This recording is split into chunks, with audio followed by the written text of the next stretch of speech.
My name is Beatrice Dupuy.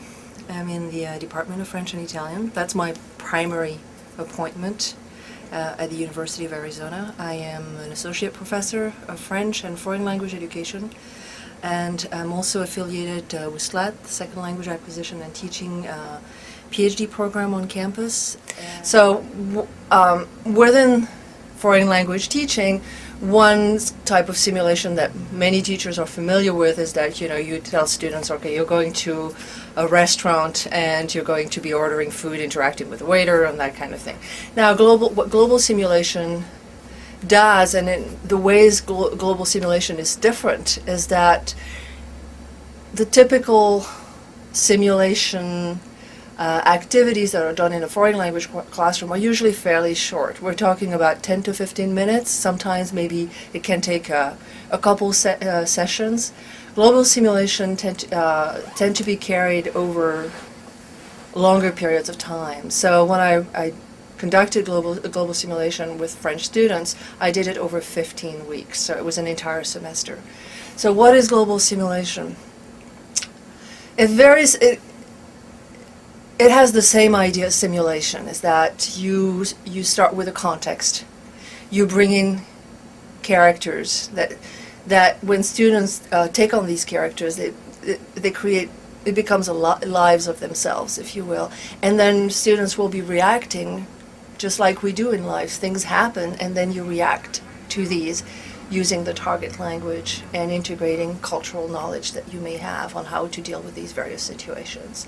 So for me, looking at it, global simulation offers a really,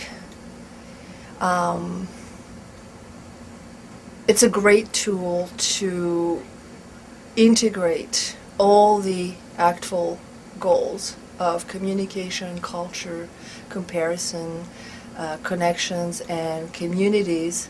It's also a really neat way of having an integrated foreign language experience in the classroom, rather than doing things the way that they're usually done, which is things that are very punctual but very seldom connected. So I think that's where global simulation presents itself as being something innovative to look at.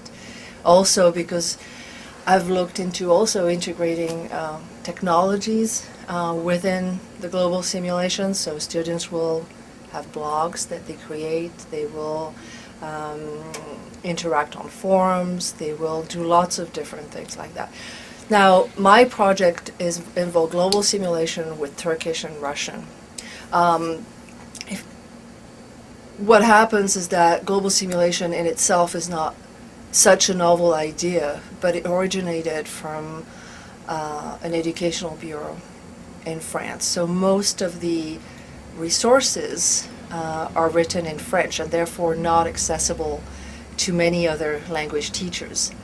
Therefore, the idea of bringing that particular type of pedagogy to the less commonly taught languages is also something that's very interesting. Because students are actually immersed. First, the reality that you create, they have to be completely immersed in this. And actually what I found is that when you read it over such a long period of time, in the end students don't know themselves but their actual name. They actually take on the identity of these characters that have moved into either a building or a company or a conference or a museum that they're creating or that kind of thing. So yes, you could look at it as immersion. They're also immersed in lots of different kinds of text.